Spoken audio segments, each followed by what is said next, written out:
hablar de arte, para hablar de cultura, le informamos que las expresiones artísticas posteriores a la Segunda Guerra Mundial se exponen en el Museo Mural Diego Rivera. Ahí va usted a encontrar obras de Manuel Felgueres, de José Clemente Orozco y también de Henri Cartier-Bresson, entre otros artistas. ¿Qué le parece? ¿Me acompaña a conocerlos?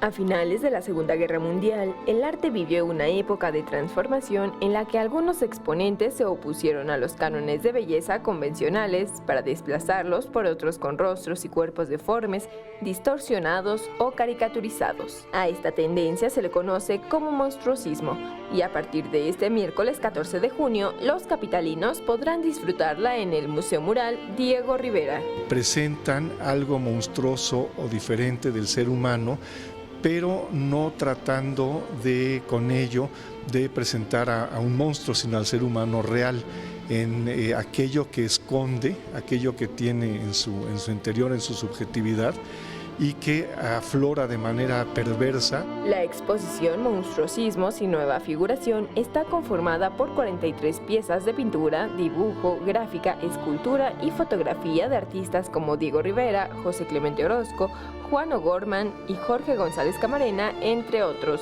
Estamos muy entusiasmados de que este tema se ligue directamente con Diego Rivera, porque él fue un referente para estos artistas, para varios de ellos, en la medida en que distorsionaba, modificaba, caricaturizaba la figura, y entonces sentimos que el tema refuerza una lectura contemporánea de Rivera.